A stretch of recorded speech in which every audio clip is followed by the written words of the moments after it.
British নাগরিকদের বাংলাদেশে ভ্রমণের নির্দেশিকা জারি করল ব্রিটিশ প্রশাসন। এমনকি বাংলাদেশে সন্ত্রাসবাদী হামলা হতে পারে বলে আশঙ্কা প্রকাশ ব্রিটিশ সরকারের। ভিড় ও ধর্মীয় স্থান এড়িয়ে যেতে পরামর্শ দেওয়া হয়েছে বিজ্ঞপ্তিতে। হতে পারে আইডি বিস্ফোরণ, ব্রিটিশ নাগরিকদের পরামর্শ ব্রিটেন সরকারের।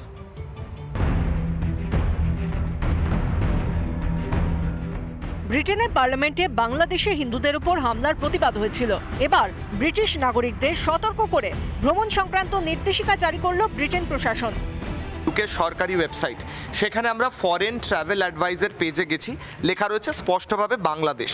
বাংলাদেশের নিচে কি লেখা রয়েছে এবার আমি দেখাচ্ছি, বাকি ওয়ার্নিং কি দেওয়া হয়েছে দেখাচ্ছি। বাংলাদেশের ঠিক নিচে ওয়ার্নিং অ্যান্ড ইন্স্যুরেন্স কি লেখা রয়েছে। লেটেস্ট আপডেট 3রা ডিসেম্বর আপডেট হয়েছে, current 4 December. Updated assessment that terrorist are likely to try to carry out attacks in Bangladesh. British নাগরিকদের সতর্ক করে বিবৃতি দিল ব্রিটেন। বাংলাদেশে জঙ্গি হামলার আশঙ্কা করছে ব্রিটেন। টার্গেট করা হতে পারে ব্রিটিশ নাগরিকদের। বাংলাদেশের ধর্মীয় স্থান ও ঘিঞ্জি এলাকা এড়ানোর পরামর্শ দেওয়া হয়েছে নির্দেশিকায়। বিশেষ করে চট্টগ্রামে যেতে নিষেধ করেছে ব্রিটেন। বাংলাদেশের হিন্দুদের ওপর হামলা নিয়ে শুরু থেকেই সরব হয়েছিল বিজেপি। ব্রিটেনের বাংলাদেশ ভ্রমণ সংক্রান্ত নির্দেশিকাকেও স্বাগত জানালো বিজেপি। দেশটাকে তারাই সৃষ্টি করেছিল, বঙ্গভঙ্গ করে, তারা আরও ভালো জানে বিষয়টা। তো আমি বলবো এটা শুধু ব্রিটেন বলছে, এটা বাংলার যারা রানীমা আছেন তিনি বললেও আরও ভালো হয়। ব্রিটিশ সিটিজেন যারা, তাদেরকে ব্রিটেন গভর্নমেন্ট তারা সতর্ক করতে বলছে, কিন্তু সতর্ক করে হবে না। সারা পৃথিবীর যারা ডেভেলপড এবং শক্তিশালী দেশ, তাদের উচিত স্যাংশন করা। ব্রিটেনের এই ভ্রমণ নির্দেশিকা বাংলাদেশের লজ্জা, মন্তব্য কংগ্রেস নেতা সুমন রায়চৌধুরীর। একটা পশ্চিমী দুনিয়ার দেশ যদি এই নিষেধাজ্ঞা জারি করে, এটা আমাদের কিছু না, এটা বাংলাদেশের জন্য সম্মানহানিকর ঘটনা। বিশ্বের দরবারে বাংলাদেশে হিন্দুদের উপর আক্রমণের নিন্দা, বাংলাদেশ আসতেই মানা করছে পশ্চিমী দুনিয়া। এরপরও কি হুঁশ ফিরবে না ইউনূসের? বন্ধ হবে হিন্দুদের ওপর এই অকথ্য অত্যাচার? রিপাবলিক বাংলা। বাংলাদেশ নিয়ে আবারও মুখ খুললেন রাজ্যের গ্রন্থাগার মন্ত্রী সিদ্দিকুল্লাহ চৌধুরী। তবে এবার বাংলাদেশের পরিস্থিতির জন্য দায়ী করলেন অশিক্ষাকে। যারা হিন্দু সনাতনীদের আক্রমণ করছেন তারা ভুল করছেন, দাবি সিদ্দিকুল্লাহ চৌধুরীর। প্রকৃতপক্ষ কতটা অত্যাচার হলে নিশ্চিত তার নিন্দা করতে হবে, তবে তার ইন্টারনাল ব্যাপার। এখানে এক মিনিট দাঁড়ান, এখানে যখন বাবরি মসজিদের বিষয়ে বাংলাদেশ মুখ খুলেছিল তখন মোদিজি বলেছিলেন এটা আমাদের অভ্যন্তরীণ ব্যাপার। ইউনূস সাহেবও ভালো উত্তর দিয়েছেন, এটা আমাদের অভ্যন্তরীণ ব্যাপার, এটা সারা সারা লড়াই ব্যাপার, এখানে আমাদের যোগ দিচ্ছেন কেন?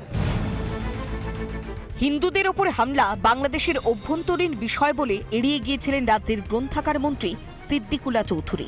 মাত্র কয়েক ঘন্টার মধ্যে পাল্টি খেলেন সিদ্দিকুল্লাহ। এবার তার দাবি, বাংলাদেশের হিংসার জন্য দায়ী অশিক্ষা।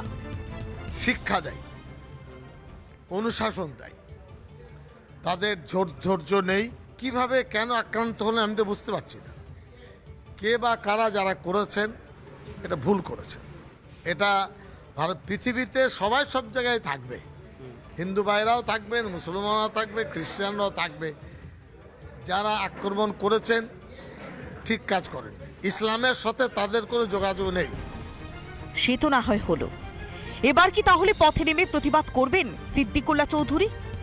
না, আমরা হিন্দুদেরকে যেভাবে মন দিয়ে ভালোবাসি না, এটা বলছি সেকুলার ক্যারেক্টারে সে কম মানুষ ভালোবাসে। যাও, পথে নামবেন না?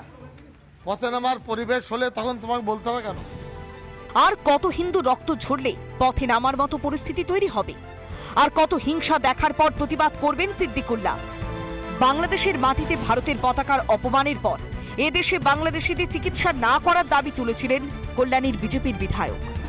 ওই ভারত বিদ্বেষী যারা নাকি বাংলাদেশি, তারা এখানে এসে চিকিৎসা নেবে, তারা সেটা আমরা হতে দেবো না, তারই আমরা প্রতিবাদ করছি। বাংলাদেশিদের চিকিৎসা নিয়ে এবার চিকিৎসকদেরই ধর্মের পাঠ দিলেন গ্রন্থাগার মন্ত্রী। প্লাস একটু বাড়াবাড়ি করছে। আমি যা বলছি ডাক্তারদের বলবো চিকিৎসা করেন, ইতিহাসে লেখা থাকবে যে আপনার মনটা অনেক বড়, মানুষকে বাঁচিয়েছেন। এখন যদি তো তারা আত্মহত্যা করবে, সেটাকে ভালো হবে? দেশ সর্বোপরি, দেশের পতাকার অসম্মানের পরেও বাংলাদেশি জামাতিদের প্রতি এত প্রীতি কেন মন্ত্রীর? হিন্দুদেরকে আরও ঐক্যবদ্ধ করার জন্য আমি ওদেরকে ধন্যবাদ জানাই এবং এই বিষয়টাই ফাইনালি সিদ্দিকুল্লাদের পথে নামাবে, পথে বসাবে, আর মন্ত্রী থাকা হবে না। কিসের এত ভয় মন্ত্রী সিদ্দিকুল্লাহর? কেন ইউনূস প্রশাসনকে নিয়ে এত সহানুভূতি মন্ত্রীর? বাংলাদেশিদের চটালে ভোট বক্সে টান পড়বার কি ভয় পাচ্ছেন মন্ত্রী? রিপাবলিক বাংলা। নানা ধরনের কন্টেন্ট দেখার জন্য লাইক করুন, শেয়ার করুন আমাদের ফেসবুক পেজ, সাবস্ক্রাইব করুন আমাদের ইউটিউব চ্যানেল। পাশাপাশি অন্যান্য ব্রেকিং নিউজের জন্য অবশ্যই চোখ রাখুন রিপাবলিক বাংলায়।